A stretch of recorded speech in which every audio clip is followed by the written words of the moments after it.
के एसएमसी ने उधना क्षेत्र के चिकुवाड़ी में जर्जर इमारत और दुकानों को सील किया। लगभग 70 जीतना फ्लैट और 30 दुकानें सील कर दी गईं। एसएमसी ने पहले भी जारी किया था नोटिस। सोसाइटी के रहिशों द्वारा बताया गया महानगर पालिका से उन्हें 31 अप्रैल तक का समय मिलने के बावजूद जबरन कानूनी कार्रवाई की गई। नवीनीकरण कार्य के दौरान एसएमसी द्वारा सीलिंग का कार्य किया गया। आगे की जानकारी के लिए देखते रहिए स्टार न्यूज नेटवर्क। जय हिंद।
આપણે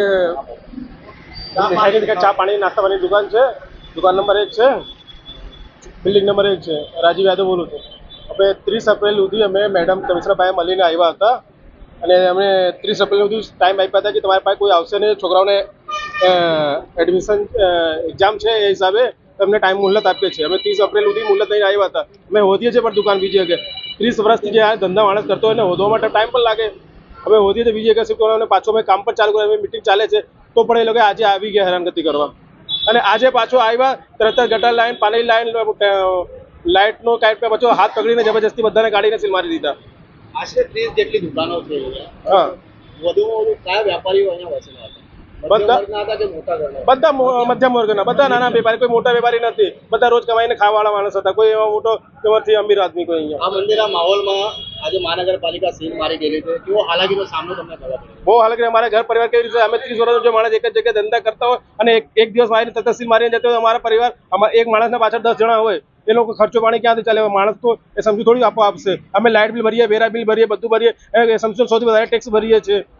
હાલ તમારી તંત્ર પાસે શું માંગ છે? અમે અમારા જે મુદ્દત માંગ્યા છે એપ્રિલ સુધી એ અમે મુદ્દત આપીએ કે ત્યાર સુધી અમે બીજી કે આપણે હોદીને સેટ થઈ જઈએ 30 એપ્રિલ સુધી. પછી અમે 30 એપ્રિલ સુધી બધું લખીને આપ્યો હતો. મીરા છે અને અમે ચીકુવાડી બિલ્ડિંગ નંબર 4 માં રહીએ છીએ. અત્યારે 2.5-3 વર્ષ થયા પેલી એક નોટિસ આવેલી, પછી વર્ષ પછી આવેલી. એટલે એ લોકોએ જે રીતે કીધું હતું અને એમાં શું છે કે થોડો ટાઈમ બી લાગે 14 મેમ્બરોને કરવા, 5 બિલ્ડિંગોની સાથે વહીવટ કરવો.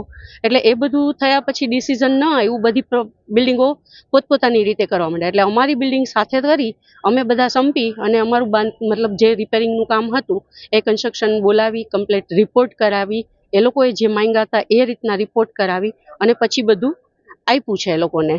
અને એ લોકો એમ કહે છે કે હજુ બી તમારું કોઈ અપ્રુવલ નથી આપ્યું, પણ એ લોકો અપ્રુવલ કઈ રીતે આપે છે એ આજે બી અમને આઈડિયા નથી કોઈ જાતનું, કે એ લોકો નથી ફોન કરતા. એટલે આજે આવીને એમ કીધું કે તમારું અપ્રુવલ નથી, પણ હવે એના માટે અમારા મતલબ બિલ્ડિંગના જેન્ટ્સ બધા ગયેલા છે અને અત્યારે અમને સીલ મારી દીધો છે હરેક ઘરની અંદર.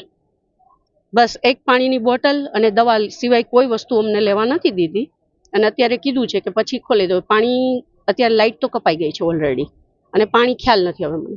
બસ એટલું કર્યું છે અને અમે ટોટલી વસ્તુ કરીએ છીએ. અત્યારે અમારે આ કન્સ્ટ્રક્શનની પાછળ બી અમે 60-70 લાખ રૂપિયા ખર્ચો કરીએ છીએ. એક જ બિલ્ડિંગ 14 ફ્લેટ અને એટલા પાકા પાઈએ કરીએ છીએ કે એ લોકો આવીને જોઈ શકે છે.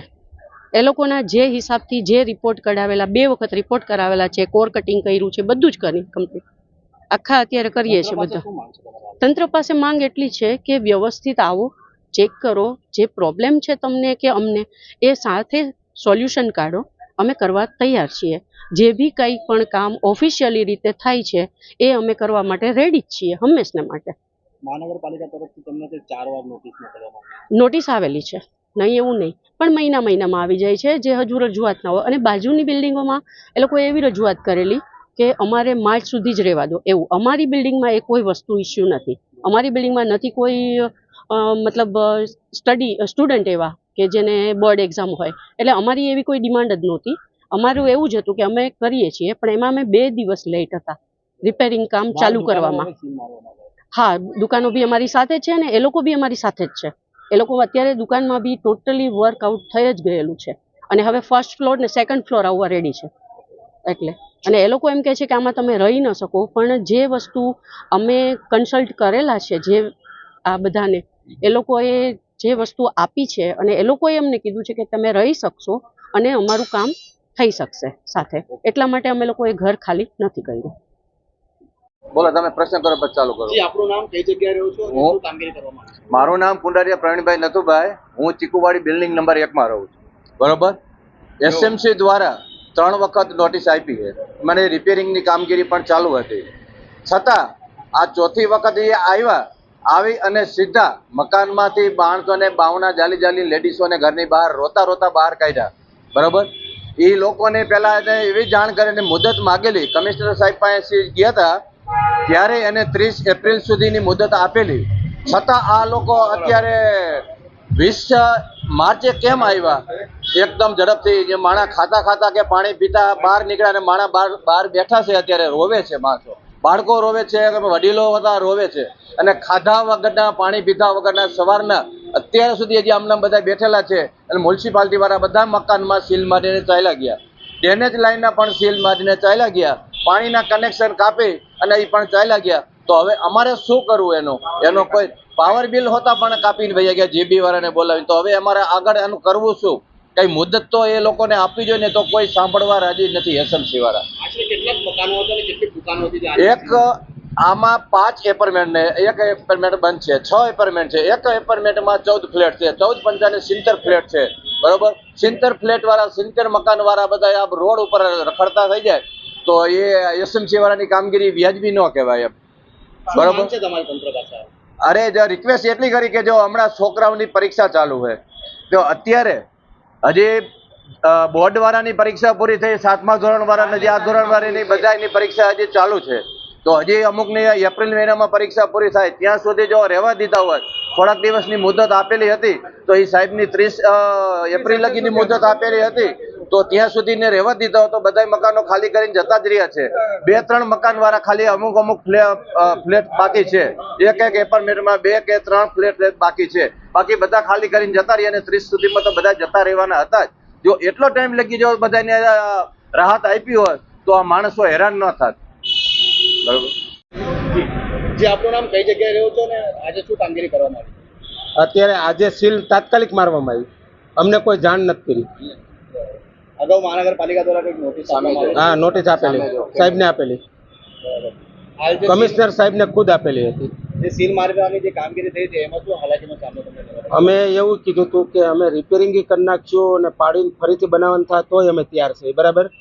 એ બાબતથી અમને કોઈ જવાબ નહોતો આપ્યો અને અમને મુદત આપી હતી. અમારા છોકરાઓનું પરીક્ષાના આવું હાલતું હતું એટલે અમે 30 દિવસની મુદત લીધી હતી. 30 દિવસ પૂરા ન થયા એ પહેલા અમને તાત્કાલિક મકાન ખાલી કરાવ્યું.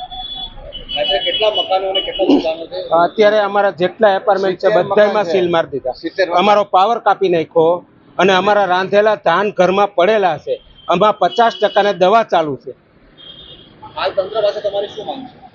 અત્યારે શું માંગ છે? અમારા આ ખોલી દે, અમારો સામાન નથી દીધો અમને, આમને રોડ ઉપર મોકલી દીધા. બોલો, પાણી પીવા ન દીધા ઘરની અંદર. સાંજ સુધીમાં જો આ વ્યવસ્થા થાય